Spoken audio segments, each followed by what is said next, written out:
پیارے بچوں، السلام علیکم ورحمۃ اللہ وبرکاتہ۔ امید کرتا ہوں کہ آپ سب خیریت سے ہوں گے۔ بچوں، جیسا کہ کل ہم نے پڑھا تھا یہ شروع کا الف با، یہ کل ہم نے یہاں سے پڑھا تھا۔ الف سے انگوٹھی، با سے بوتل، اس طریقے سے پا سے پیالی، تا سے تالا، یہ سب ہم نے پڑھ لیا تھا۔ یعنی تصویر کے ذریعے سے جو حروف بتائے گئے ہیں ان کو ہم نے پڑھ لیا تھا۔ اب یہاں سے بغیر تصویر کے حرف دیے گئے ہوئے ہیں، یہاں سے بغیر اب تصویر کے حروف دیے گئے ہوئے ہیں۔ اب ان کو ہم پڑھتے ہیں۔ بسم اللہ الرحمن الرحیم۔ یہ آپ کو اصل میں بتایا گیا ہے کہ پہلے تصویر کے ذریعے سے سمجھا دیے کہ آپ کو انگوٹھی دے کر پہچاننا ہے، الف سے انگوٹھی، اس طریقے سے پہلے وہاں سمجھا دیے ہیں۔ اب یہاں بغیر تصویر کے حروف لکھے ہیں کہ اب آپ کوشش کر کے پہچان پاتے ہیں یا نہیں پہچان پاتے ہیں، یہ اب بتایا گیا ہے۔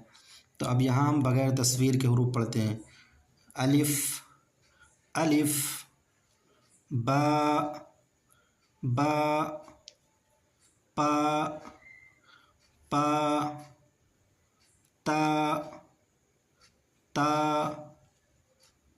تا، ٹا،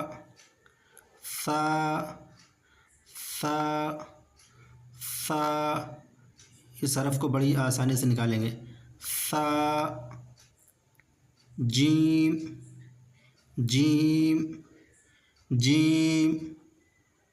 چا،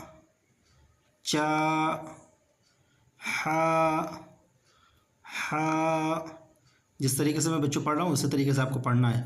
بار بار ایک حرف کو بار بار مشق کریں، بار بار اس کو پڑھیں، تو انشاءاللہ تبارک و تعالیٰ بہت جلدی آ جائے گا آپ کو، بہت جلد ہی اچھا پڑھنا سیکھ جائیں گے۔ آپ کے زبان سے جب اچھے سے حروف ادا ہونے لگیں گے تب جو ہے انشاءاللہ تبارک و تعالیٰ آپ کو یہ خود بخود بہت آسان لگنے لگے گی اردو۔ ابھی تھوڑی مشکل لگ رہی ہوگی، دھیرے دھیرے جب ہم پڑھتے جائیں گے دھیرے دھیرے یہ آتی جائے گی۔ پڑھتے ہیں۔ خا، دال، ڈال،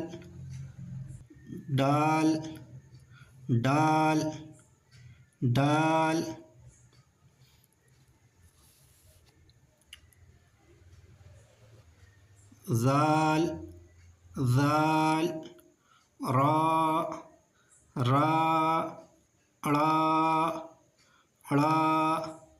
اڑا جیسے ہندی میں ہوتا ہے اڑا، اس طریقے سے اس کو ادا کرنا۔ اڑا، زا،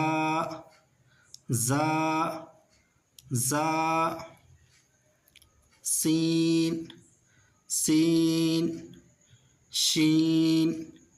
شین، صاد، ضاد،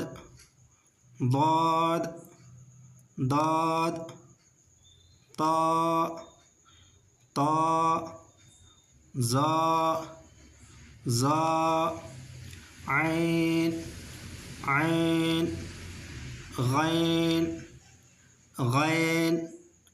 غین، فا،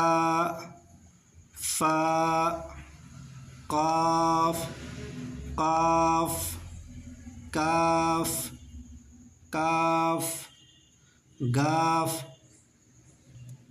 گاف، لام،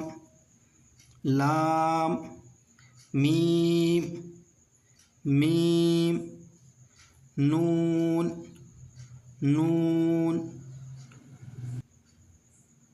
واو، ہا، حمزہ، یا،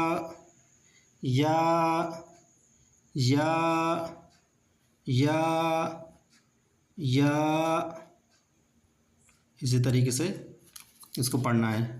اور حرف کی ادائیگی سب سے مین ہے، اس کے علاوہ اور کچھ زیادہ نہیں ہے۔ اس میں حرف کی ادائیگی آپ کو ٹھیک سے سیکھنی ہے کہ کس طریقے سے کس حرف کو ادا کرنا ہے۔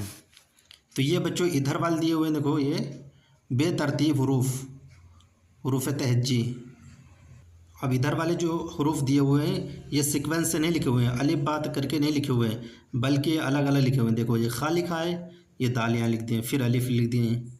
तो ये अब आपको जो है हरूफ की पहचान करनी है कि कौन सा हरफ कहाँ है, कौन सा वाला कौन सा हरफ है। अब यहाँ पे सीक्वेंस ख़त्म कर दिए, अब यहाँ रट्टा लगाने का काम ख़त्म। अब आपको जब हरूफ पहचान आ गया होगा अगर, तो आप जो है आसानी बता देंगे। जैसे कि ये लिखा हुआ है खा, आप बड़ी आसानी से बता देंगे ये खा है। दाल, आप बहुत आसानी से बता देंगे कि ये दाल लिखा हुआ है। आपको अगर अलिफ पहचान में आ गया होगा तो ये अलिफ लिखा हुआ है, फट से आप बता देंगे हाँ ये अलिफ लिखा हुआ है। ये गैन है, गैन आप बड़ी आसानी से बता देंगे। या, बा, रा, सीन, वाव, लाम, हा, क़ाफ, क़ाफ, ऐन, ता, मीम, ता, गाफ, ज़ा, पा, हा, डा, टा, हमज़ा, ज़ाल, जीम, अड़ा, नून, ज़ा, चा, साद, फ़ा, या, शीन, काफ, दाद। इसी तरीके से इन हरूफ को पहचान कर पढ़ना है, अब रट्टा नहीं लगाना है। अब यहाँ से हरूफ को पहचानना है कि कौन सा हरफ कहाँ बना हुआ है और किस तरीके से, कैसे हमको उसको पहचाने थे। जैसे उसमें तस्वीर से पहले पहचानवाए हैं कि तस्वीर के ज़रिए से आपको पहचानवा दें, फिर उसके बाद में एक सीक्वेंस से दे दिए अलिफ बा ता सा करके। अब यहाँ पे बग़ैर जो है सीरियल के दिए हुए हैं, बग़ैर सीक्वेंस के। अब ये जांचना चाह रहे हैं कि आपको हरूफ समझ में आ गए हैं या नहीं आए हैं, इसलिए ये बग़ैर सीक्वेंस के दिए हुए हैं। तो बच्चों अगर आपको ये वीडियो पसंद आई हो तो वीडियो को लाइक करें और चैनल को सब्सक्राइब करें। आप लोग वीडियो को बार बार देखा करें, बार बार, एक बार नहीं समझ में आता है तो दोबारा देखें, नहीं दोबारा समझ में आता है तो दोबारा देखें। बार बार जिस तरीके से मैं पढ़ाता हूँ उसी तरीके से मश्क करके दें। इंशाअल्लाह तबारक व तआला बहुत जल्द ही आप जो है अच्छा उर्दू पढ़ने लगेंगे। मेरा कहने का मतलब ये है, मेरा मकसद ये है कि आप जो है अच्छे तरीके से हरूफ की अदायगी के साथ उर्दू पढ़ना सीख जाएं। बहुत से बच्चे क्या है अभी तक जो है उनके वो पूरी किताबें, तमाम सारी किताबें पढ़ ली हैं, 5वीं उर्दू तक पढ़ ली, मगर उनके हरूफ सही से अदा नहीं होते हैं। शीन को सीनी कहते हैं अभी तक। तो मेरा मकसद यही है कि आपको जो उर्दू हम पढ़ा रहे हैं उसमें आप ढंग से अच्छे तरीके से हरूफ की अदायगी करना सीख जाएं, ताकि आप कहीं पर बोलें या पढ़ें तो आपको शर्मिंदगी महसूस ना हो। ठीक है बच्चों, तो आज के लिए बस इतना ही। उसके आगे इंशाअल्लाह तबारक व तआला कल पढ़ेंगे।